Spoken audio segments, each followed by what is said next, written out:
Hey, do any of you know that I'm a big fan of horror movies? And do any of you know that I like and have always had an interest in cancelled and unproduced media? Yep, today I'm combining these two interests of mine and talking about cancelled horror movies. So anyways, let's just get on with the video and talk about cancelled horror movies. So with 2003's Freddy vs. Jason being a success at the box office, it's kinda surprising that a sequel was never released, since there was definitely room for one, especially since horror films like Friday the 13th and Elm Street are known for their truckloads of sequels of varying quality. But the lack of a sequel to Freddy vs. Jason doesn't mean that the folks over at New Line Cinema didn't try, because Freddy vs. Jason vs. Ash was that sequel that was in the works and nearly came close to happening. However, it went nowhere due to creative differences between actor Bruce Campbell and New Line Cinema. Hi, this is New Line Cinema. Hey, we were thinking of making Ash versus Jason versus Freddy. What do you think about that? I think it's a great idea. Now Ash can finally kill Jason and Freddy. Hello? But on the bright side, the project was revived in the form of a comic series of the same name released in 2007. A comic that I will eventually read someday, I swear. 3 other horror crossovers from the same era also came close to happening due to the success of Freddy vs. Jason, with the first being Michael Myers vs. Pinhead, and the others being Pinhead vs. Candyman and Candyman vs. Leprechaun. Pinhead from Hellraiser was a character who was considered to make an appearance in Freddy vs. Jason, until that idea was shot down by New Line because of rights issues with Miramax. Gee, I wonder who was in charge of Miramax at the time. But following the success of Freddy vs. Jason at the box office, Miramax decided to cash in by putting 2 characters they owned against each other, with those 2 obviously being Michael Myers and Pinhead.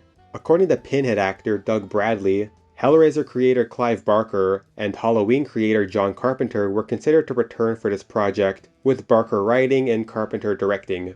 2 scripts were pitched early on, with one of those scripts involving Michael Myers opening the Lament configuration as a child and being possessed by Sam Hain fleeing from hell and the Cenobites pursuing him in the present day.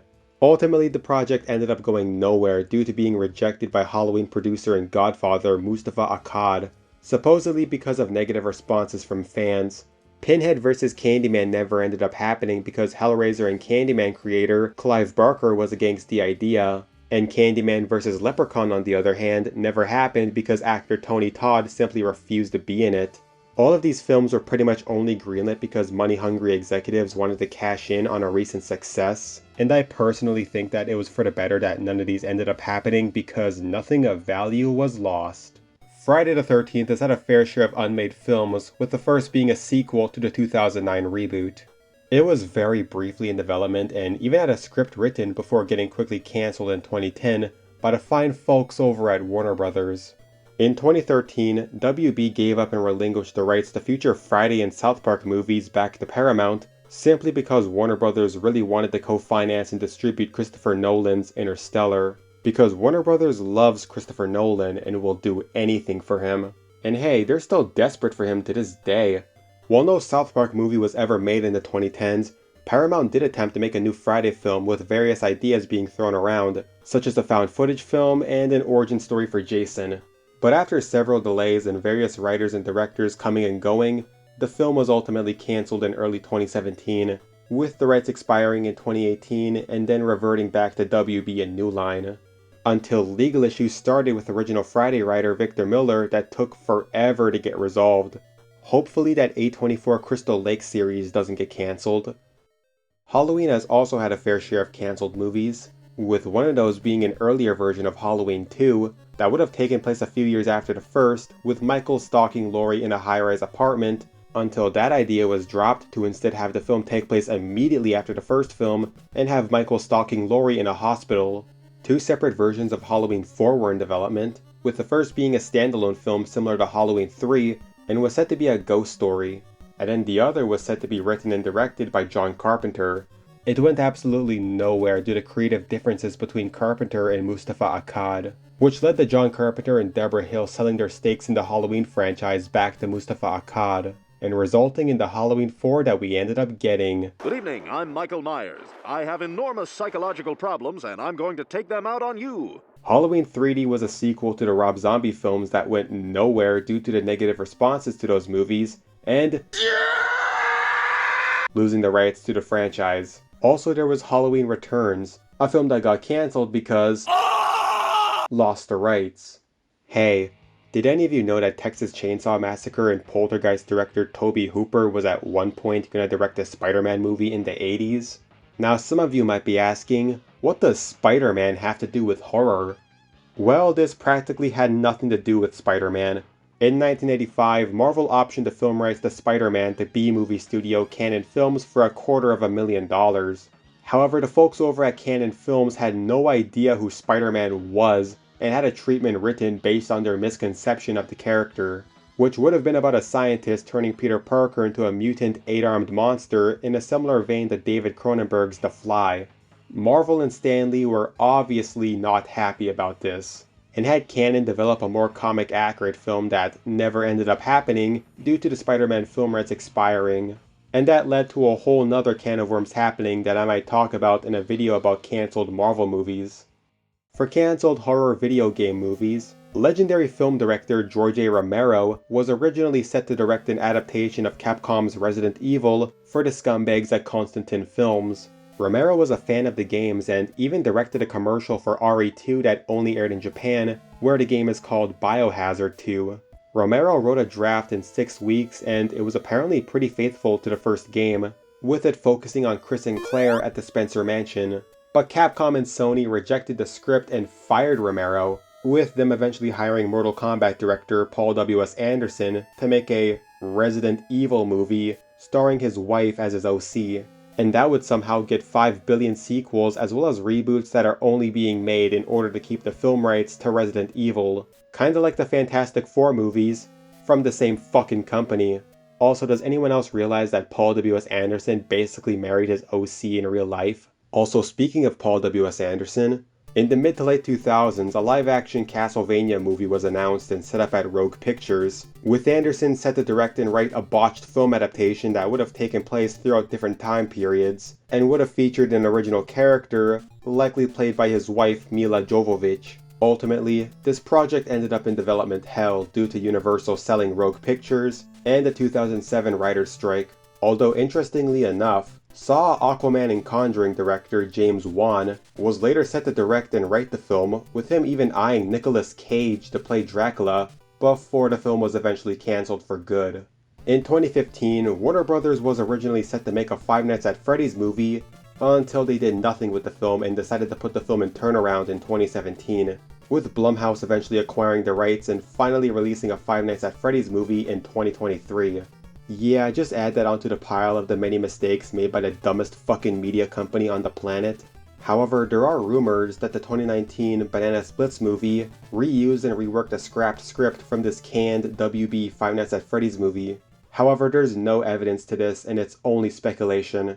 Director Gore Verbinski was originally set to do a BioShock movie at Universal that ended up going nowhere due to disagreements between him and the studio regarding its high budget of $200 million, and Verbinski wanting the film to be rated R. Ultimately, Verbinski would leave and go on to direct Rango instead, while the film was left at the bottom of the ocean.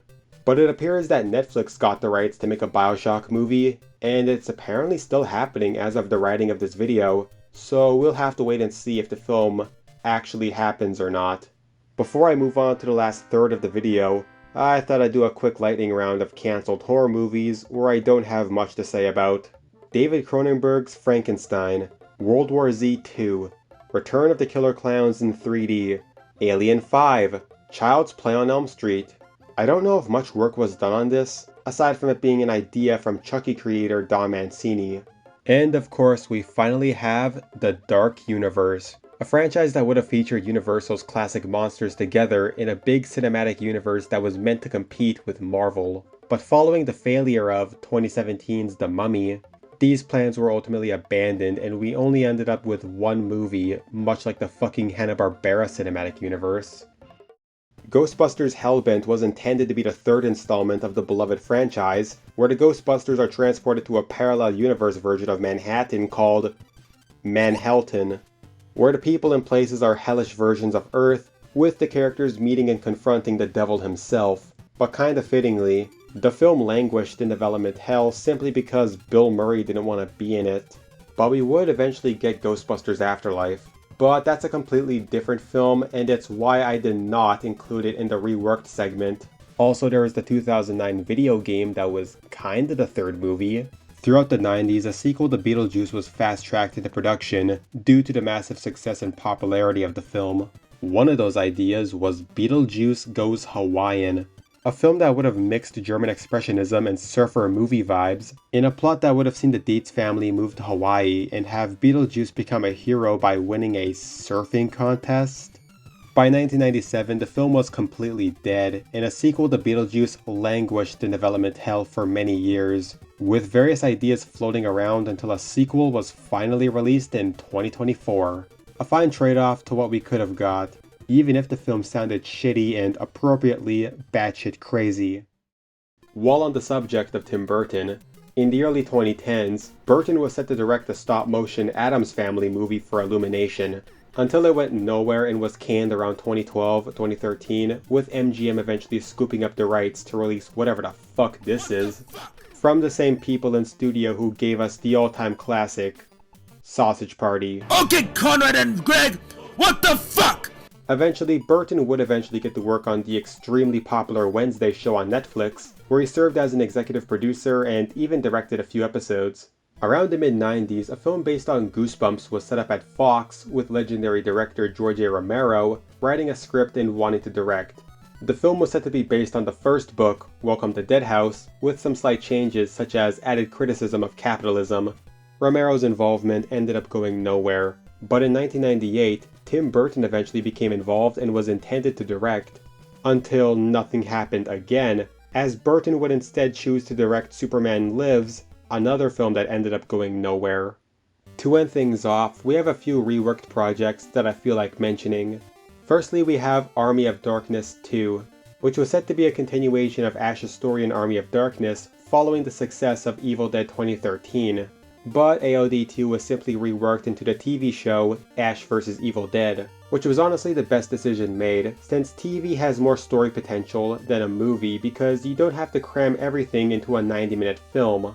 Chucky creator Don Mancini was originally planning to remake and reboot the original Child's Play in the late 2000s, because that was the hot trend back then, but that ended up not happening because of rights issues with MGM, the owners of the original Child's Play movie. While Mancini never made a remake of Child's Play, he would instead make 2013's Curse of Chucky, which is kinda a soft reboot of the franchise. MGM, on the other hand, would go on to make their own lazy remake, with Mancini not being involved, as he was too busy developing the Chucky TV show and also did not want to be involved with this soulless remake. The House of the Dead was set to get a film adaptation from DreamWorks Pictures, with the story being a loose adaptation of the first game. But it of course went nowhere, and another company would end up buying the rights, to which we ultimately got the 2003 film directed by legendary director Uwe Boll. I get a little horny here on stage sometimes. If you see the crowd and all the children. Director Chris Columbus of Pixels fame was one of many directors who was attached to the long in development Five Nights at Freddy's movie, until he ultimately left the project in 2021. Likely due to series creator Scott Cawthon deciding to change the film's story and script to what we got in 2023. And finally, The Last of Us was planned to get a film adaptation until it got stuck in development hell for several years before getting reworked into the TV show for HBO. And much like Ash vs. Evil Dead, I think it was honestly for the better because again, TV has more story potential than movies. Anyways, that's all I got for today. Let me know if I missed any cancelled horror movies, or if you'd like to see me talk about more pieces of cancelled media.